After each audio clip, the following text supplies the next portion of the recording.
Wang Yi, China's foreign minister, will visit the U.S. soon. Analysts say his visit will pave the way for the Chinese and American heads of state to meet face-to-face next month. Apparently, both Beijing and Washington want to manage the differences between China and the U.S., but their understanding and positions on how to do so diverge. I believe the majority of Chinese people are confused about what the U.S. truly intends. The U.S. constantly argues that they wish to prevent the differences and competition between the two countries from evolving into conflicts, and that they have no intentions to contain or decouple from China. However, the behaviors of the U.S. and what Chinese people witness are significantly different. U.S. military aircraft often conduct reconnaissance missions very close to the Chinese coastline, clearly for collecting intelligence on China's coastal military targets and preparing for an attack on China in the event of a conflict.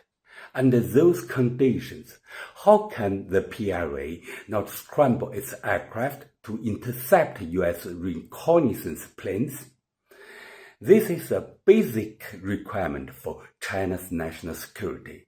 Just imagine, if Chinese military planes flew repeatedly near the U.S. territory to gather intelligence, would the U.S. military not scramble its planes to expel us? Furthermore, the U.S. has the ability to suppress Taiwan independence, but the signals it sends to the authorities in the Taiwan region are the opposite. The U.S. indulged the Democratic Progressive Party to continue moving towards Taiwan independence.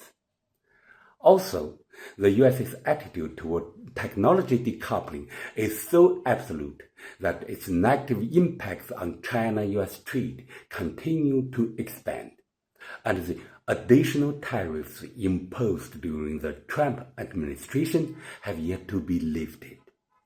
Chinese people feel that the U.S. says one thing and does another. Many Chinese people hold a pessimistic attitude towards the possibility of China and the U.S. ultimately avoiding a war. Given the potential of armed conflict, I personally strongly support China expanding its nuclear arsenal in order to fundamentally deter the U.S. If the U.S. treats China as another Soviet Union, strategic tensions between the two countries would spiral out of control. I believe that as the strategic initiator, the U.S. needs to make fundamental adjustments.